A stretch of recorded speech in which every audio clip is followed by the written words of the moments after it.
ஒரு பரபரப்பான ஏர்போர்ட்டுக்கு போறீங்கன்னு வச்சுக்கோங்க. உங்க ஃப்ளைட், அதேபோல இன்னும் நூற்றுக்கணக்கான ஃப்ளைட்கள் சும்மா காணாம போயிருச்சுன்னா எப்படி இருக்கும்? இந்தியா முழுக்க பல்லாயிரக்கணக்கான பயணிகள் இப்போ இந்த நிலைமையைத்தான் நேர்ல பார்த்துட்டு இருக்காங்க. ஏன்னா நம்ம நாட்டோட மிகப்பெரிய விமான நிறுவனமான இண்டிகோ இதுவரைக்கும் இல்லாத அளவுக்கு ஒரு பெரிய நெட்வொர்க் பிரச்சனையில சிக்கி தவிக்குது. கடந்த 5 நாளா இதே மாதிரி ஒரு பெரிய சிக்கல் போயிட்டே இருக்கு. வழக்கமா பரபரப்பா இருக்கிற விமான நிலையங்கள் எல்லாம் இப்போ ஒரே குழப்பமாவும் எரிச்சலாவும் காட்சியளிக்குது. இன்னைக்கு மட்டும் 400க்கும் அதிகமான இண்டிகோ விமானங்கள் ரத்து செய்யப்பட்டிருக்கு. டிசம்பர் ஆரம்பத்துல இருந்து இந்தியாவுல இருக்கிற முக்கியமான விமான நிலையங்கள்ல மொத்தம் 2100க்கும் அதிகமான விமானங்கள் ரத்தாகி இருக்குங்கிறது ரொம்ப அதிர்ச்சியான ஒரு எண்ணிக்கை. இது வெறும் மோசமான வானிலைனால வந்த பிரச்சனை இல்லைங்க. இண்டிகோ விமான நிறுவனத்தோட வரலாற்றிலேயே இதுதான் மிகப்பெரிய சேவை முடக்கம். முக்கியமான பிசினஸ் மீட்டிங்ஸ்ல இருந்து ரொம்ப நாளா எதிர்பார்த்த குடும்ப சந்திப்புகள் வரைக்கும் பலரோட பயணத்திட்டங்கள் எல்லாம் தலைகீழா மாறி ரொம்பவே பாதிக்கப்பட்டுருச்சு. இந்த பாதிப்போட தீவிரம் நம்ம நாட்டோட விமான போக்குவரத்து துறையில பெரிய அதிர்வலைகளை ஏற்படுத்தியிருக்கு. இதனால அரசு அவசரமா தலையிட்டு விசாரிக்கிற அளவுக்கு நிலைமை வந்திருக்கு.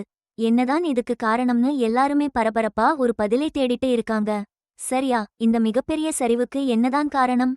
அதுவும் இவ்வளவு திறமையா செயல்படுதுன்னு பேர் எடுத்த ஒரு விமான நிறுவனம் திடீர்னு இப்படி ஒரு குழப்பத்துல எப்படி சிக்கிடுச்சு? இந்த பிரச்சனை ஒரே நாள்ல வந்துடல. ஆரம்பத்துல மெதுவா மோசமாகி அப்புறம் ரொம்பவே வேகமா சரிஞ்சது. டிசம்பர் 1ஆம் தேதியே இண்டிகோவோட விமானங்கள் சரியான நேரத்துக்கு போற விகிதம் 49.5 விழுக்காடு தான் இருந்துச்சு. ரொம்பவே தடுமாறிட்டு இருந்துச்சு. டிசம்பர் 2ஆம் தேதிக்குள்ள இது இன்னும் குறைஞ்சு 35 விழுக்காடு ஆகிடுச்சு. இதுவே ஒரு கவலைக்குரிய விஷயம். ஆனா உண்மையான பெரிய சரிவு டிசம்பர் 3ஆம் தேதிதான் ஆரம்பிச்சது. அன்னைக்கு 85ல இருந்து 100 விமானங்கள் ரத்து செய்யப்பட்டதால சரியான நேரத்துல போன விமானங்கள் வெறும் 19.7 விழுக்காடு ஆக குறைஞ்சு நிலைமை ரொம்பவே பரிதாபமாச்சு. டிசம்பர் 4ஆம் தேதி நிலைமை இன்னும் படுமோசமா ஆயிடுச்சு. கிட்டத்தட்ட 550 விமானங்கள் தரையிலேயே நிறுத்தப்பட்டது. சரியான நேரத்துல போற விகிதம் அதிர்ச்சியளிக்கிற அளவுக்கு 8.5 விழுக்காடு ஆக சரிஞ்சது. இந்த மொத்த குழப்பத்தோட உச்சக்கட்டம் டிசம்பர் 5ஆம் தேதிதான். அன்னைக்கு இண்டிகோவோட நெட்வொர்க் முழுவதும் 750ல இருந்து 1000க்கும் மேல விமானங்கள் ரத்து செய்யப்பட்டுச்சு. டெல்லி, மும்பை, ஹைதராபாத், பெங்களூரு, சென்னை மாதிரி இந்தியாவுல இருக்கிற முக்கியமான விமான நிலையங்கள் இந்த சேவை முடக்கத்தால ரொம்பவே பாதிக்கப்பட்டுச்சு.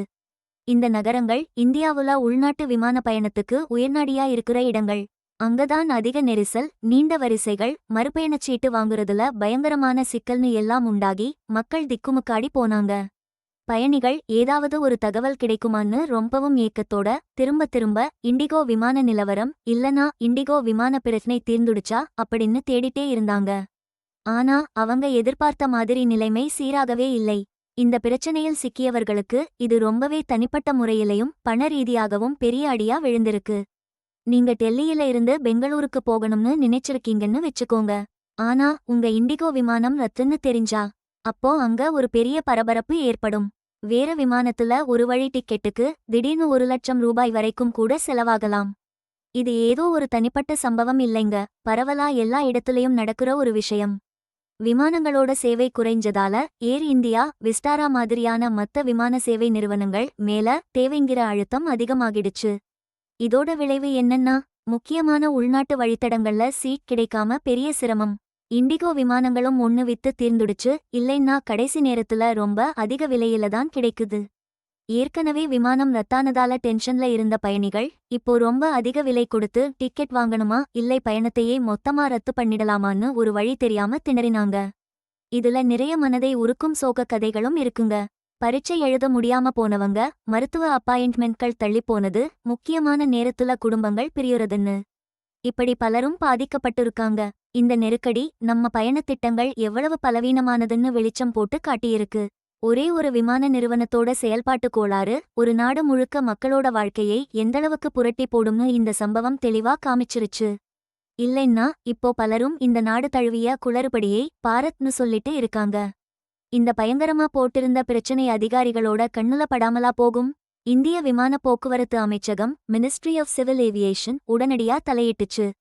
இண்டிகோ கஷ்டத்துல இருக்கிறத பயன்படுத்தி சில விமான நிறுவனங்கள் சந்தர்ப்பவாதமா விலையை ஏத்தி லாபம் பார்க்கிறாங்கன்னு சொல்லி அவங்க மேல நடவடிக்கை எடுக்க போறோம்னு அறிவிச்சாங்க.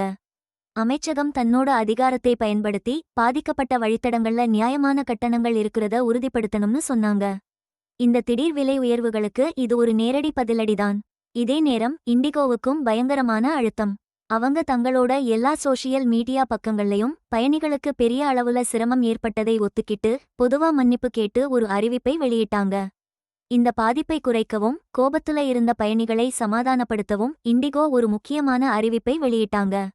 டிசம்பர் 5ஆம் தேதியில இருந்து 15ஆம் தேதிக்குள்ளார பயணம் செய்ய புக் பண்ணிருந்தவங்க டிக்கெட்டை கேன்சல் பண்ணாலும் சரி, பயண தேதியை மாத்தி அமைச்சாலும் சரி, அதுக்கு எந்த கட்டணமும் கிடையாது, முழு தள்ளுபடி அப்படின்னு சொன்னாங்க. இந்த அறிவிப்பு ஒரு நல்ல விஷயம்தான். ஆனா பல நாட்களா பெரிய குழப்பத்துலயும் பல பேருக்கு பண ரீதியாவும் ரொம்ப சிரமப்பட்ட பிறகுதான் இது வந்துச்சு. அரசாங்கத்தோட தலையீடும் இண்டிகோவோட மன்னிப்பும் முக்கியமான நல்ல படிகள்தான். ஆனா பல பேருக்கு அப்பவே பாதிப்பு ஏற்பட்டிருச்சு. இதுக்கு யாரு பொறுப்புங்கிற கேள்வி இன்னமும் அப்படியே பெருசா நிக்குது. இந்த பாதிப்பு இப்போ 5வது நாளை எட்டிடுச்சு. டிசம்பர் 8 வரைக்குமாவது இந்த தடுமாற்றம் தொடரலாம்னு தகவல்கள் சொல்லுது. இதோட எதிரொலி இந்தியா முழுக்க இன்னும் அப்படியே உணரப்படுது. சும்மா ஒரு சில நாட்கள்லயே 2100க்கும் அதிகமான விமானங்கள் ரத்து செய்யப்பட்டதால பல ஆயிரம் பேர் பாதிக்கப்பட்டிருக்காங்க. இந்தியாவோட உள்நாட்டு விமான போக்குவரத்துல இண்டிகோ எவ்வளவு முக்கியம்னு இது நல்லாவே காட்டுது. டெல்லி, பெங்களூரு மாதிரி முக்கியமான விமான நிலையங்கள்ல கூட்டம் ரொம்பவே அலைமோதுது. கஸ்டமர் சப்போர்ட்ல ஒரே நெருக்கடி. விமானங்களை மறுபடியும் புக் பண்ண முடியாம நிறைய பேர் ஆன்லைன்ல ஃபிளைட் ஸ்டேட்டஸ் லைவ் இல்லன்னா ஏர் இந்தியா ஃபிளைட் ஸ்டேட்டஸ், ஏர் இந்தியா ஃபிளைட் ஸ்டேட்டஸ்னு தேடிட்டு இருக்காங்க. இந்த நெருக்கடி விமான கட்டண உயர்வு மேல ஒரு பக்கம் பெரிய கோபத்தை கிளப்பியிருக்கு.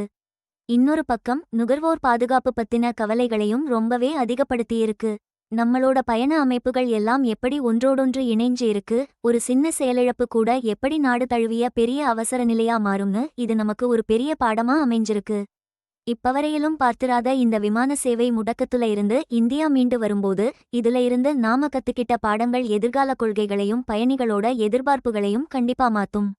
இது மாதிரி ஒரு பெரிய பாதிப்பு மறுபடியும் ஒரு குழப்பத்தை உருவாக்காம இருக்கிறதை உறுதி செய்யும்.